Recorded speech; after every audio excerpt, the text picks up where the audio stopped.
Hi, my name is Deanna Garola and I'm one of the career counselors at Santa Monica College, and I'm here to go through the workshop, What If I Don't Want a 9-to-5 Career? So before we get started, there is an activity later in this session that is going to require you to possibly have, if you have Postits like in different colors, that would work. If you have markers or pens in different colors or pencils, colored pencils, that would work too. If you don't have anything like that, you can get just a piece of paper and a pen and try to determine how you'll differentiate which answers to which questions when we get to that activity. Okay, so if you want to pause this and go get those things, that way you'll be ready for the activity. I'll be here. All right, so to continue on, what if I don't want a 9-to-5 career? So I've been working at Santa Monica College. I like to tell students a little bit of my background for about 3 to 4 years.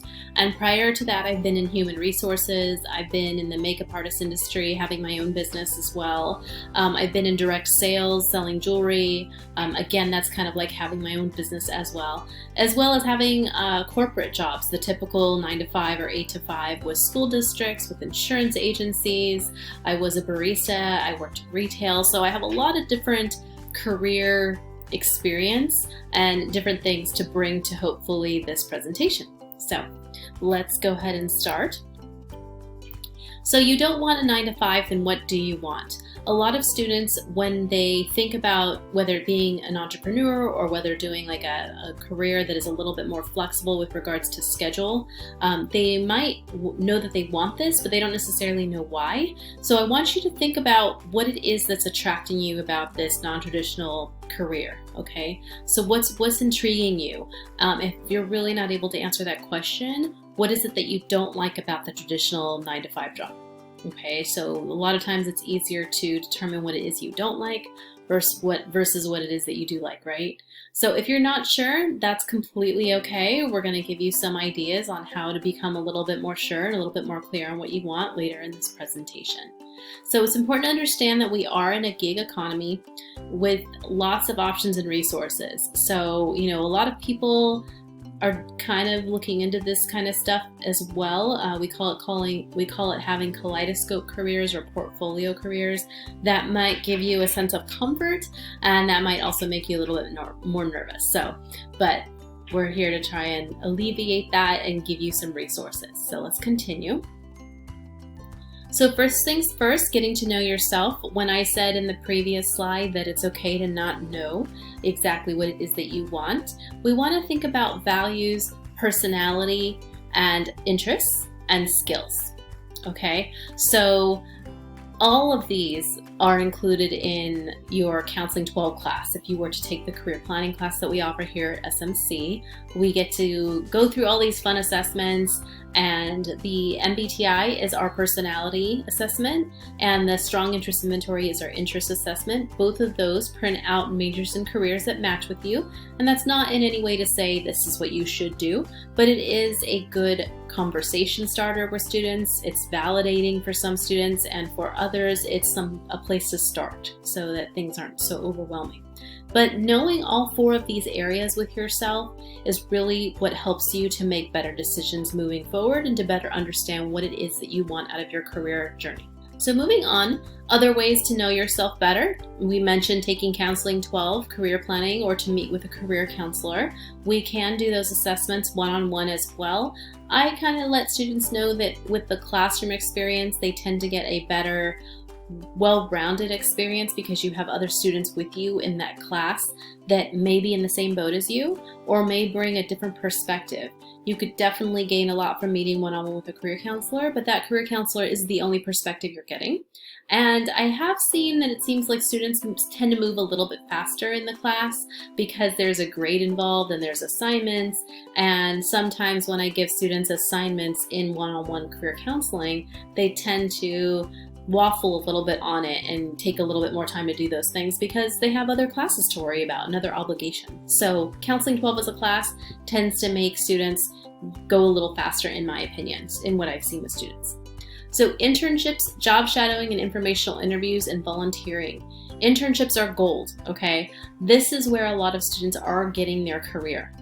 And I know a lot of students think they don't need internships, but it still stands that leaving college, employers are expecting students to have had some internships before they graduate. Internships let you try things out. They let you try the water in certain career areas and decide, hey, this is not what I thought it was, or, oh, this is great. Like, who else can I talk to about this? I'm really excited. My job here at SMC did come from an internship as well, so I could speak to the fact that your dream job could come out of an internship. And, it's great to get resources and feedback and get that networking going within internships because they're time sensitive. And if you don't like something, you could make some really great connections. And if you do like it, it's possible that these people could become, resources as well as, references to you moving on. Job shadowing, I'm sure you know what that is. Informational interviews is when you go and find somebody who's doing a career that's interesting to you and you interview them. Now, these are not questions that you would find on Google. These are questions that you really deep down want to know about this career area. So certain examples of questions would be, what was your career developmental educational path in order to get to this career?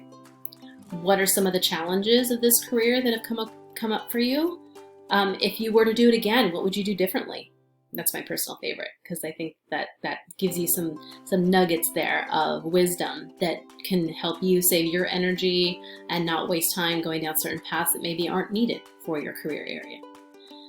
Research and create a mission statement. So research, we know what that means. Creating a mission statement can be a little tough, but the exercise that we're coming up with, I hope will help you create that. So how networking can help. So I put don't be scared there, because when we talk about networking, sometimes students tend to get a little nervous, but you've probably already networked and not known it. So this could be telling your friends about things that you think you might want to do, family members, peers in your classrooms, reaching out to professors, maybe mentioning to your boss that, you're interested in this kind of line of work or these kind of projects. That's networking. But there are some other lists here or other suggestions in the bullet points on how to network if you haven't done that much of it yet, or if you want to reach and challenge yourself with the comfort zone stuff. So, that is an option. So now we're going to do the Icky Guy activity. This is where at the beginning I told you to get some pens or colored paper and markers and have that ready. So this Icky Guy is a Japanese term for a reason for being and incorporates mission, values, purpose, and the crossovers, also known as the reason that you wake up in the morning. Okay. So many times in my office and in the classes that I teach, I hear students mention that they want to wake up in the morning with this passion and go to work and feel a purpose, a sense of meaning. What's pushing you to get up and get excited in the morning with regards to your career, okay? So if you have colored pieces of paper or colored markers, I want you to use your first color. You need four colors. Your first color, you're going to write down, what do you love? Okay, so if you're using Postits, my first color could be blue, and I'm going to write down what I do that I love on this paper, okay? Now, it could be a list. You can use multiple Post-its for each thing. However you want to do it, I just want you to be able to differentiate between each of these questions, okay? So again, write down what you love to do. If you're not sure about this, as it says there, if money were no object, how would you spend your time, okay? If at any time, of course, you could pause this so that this doesn't move too fast for you. But the second colored Post-it, whether it's yellow, pink, or whether you're using a different pen on your paper and putting it in a different section, you would probably want to talk, maybe you want to label it too if you're using a paper and not using Post-its. But the second question you're answering is, what does the world need? Or what do you feel the world needs? Because everybody's different on what their perspective is on what the world needs, right? So for every problem, there's a solution. If you can find one that interests you, then you can use that to guide you. So is there something that you're passionate about, some population that you'd like to advocate for? Do you care about animals? Do you care about the environment? What is it that you think the world needs? You're going to write that down on your second colored Post-it or using your second colored pen or however you're differentiating, okay? Your third area is, what can you be paid for? So what service, value, or skill do you bring or could you bring that brings real value to others? something people need and are happy to pay for or share some value in exchange. So this is something that might be helpful for you to ask friends their opinion on maybe something that, some skill that they think that you have.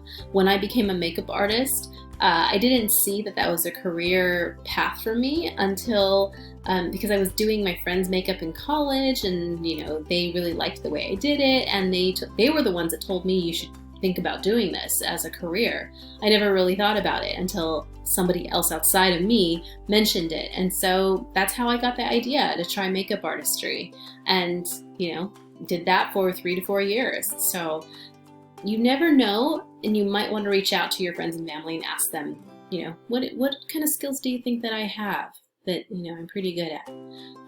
There's a fine line too, of course, of having skills and hobbies, and then of course wanting to be paid for them. So that's a whole nother conversation, right? So the last one, what are you good at? So what unique skills do you have that come most naturally to you?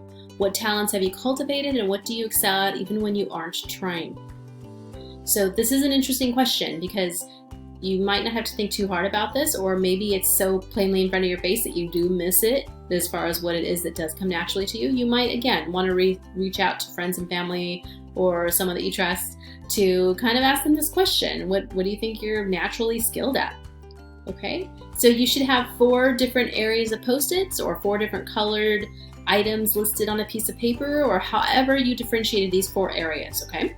Next, you're going to place them on the table in front of you, or again, you can make circles like this image is here. When I taught this in a workshop in person with students, I had them take their colored Post-its and literally put them in order around their desk. Okay, so you can do this however you feel like it would help you, but your what you love should be at the top, your mission should be to your right, your what can you be paid for is on the bottom, and what you're good at is to your left. Okay, so as you look at this image, and feel free to screenshot this or however you might want to save it, all to the right there is the actual link that I got this exercise from, so you could read a little bit more about it if you want. But where all of those cross over, that's where we see our mission, our vocation, our profession, and our passion. And in the middle, where they all cross over, that is our purpose. Okay, so for some students, this might be quite clarifying as to, what your next steps might be in, pursuing this non-traditional career, right? Could also be helpful with your major if that's something that you're not decided with yet. So, tips on finding direction. We're moving on now. We're done with that activity, so you can put your Post-its away. Tips on finding direction and purpose.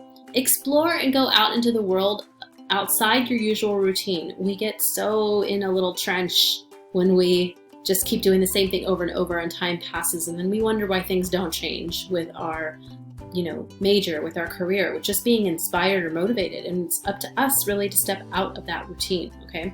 If you change nothing, nothing will change.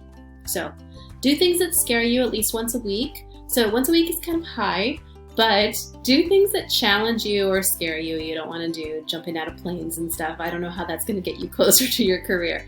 But doing things that challenge you, for those of you that might be a little hesitant about going to a networking event or taking a public speaking class that could help you later, those are things that we're talking about, okay? So meet as many new people as you can find out so that you can find out what it is you love and what you're good at. So creating a good support system, and we talked about family and friends, but workers, colleagues, fellow students, all of that can help you, give you pieces of your puzzle to what the bigger picture is for you career-wise. Get good at something that makes the world a better place. Find what gives you a sense of achievement and meaning. Some of us have already done this as far as reaching out, maybe volunteering in the community, and finding out what it is that is part of the bigger picture for you. But if you haven't done that, a really good resource, and I don't know if I have it at the end of this, but it's called Volunteer Match. So volunteermatch.org, and you can actually look at different volunteer experiences based on your interest and your area where you live, okay? The last one here, be flexible. That's tough, right? So be flexible. 10 years ago, you were probably a completely different person. And 10 years from now, you will once again be a completely different person. So don't limit yourself to just one passion. So many times I hear students say, I need to find that career for the rest of my life. It's got to make me happy. It's got to, give me the great salary I want. It's got to be in a great location. I have to have meaning and purpose. Currently, employment trends are showing that adults are having between 7 and 10 careers in their lifetime.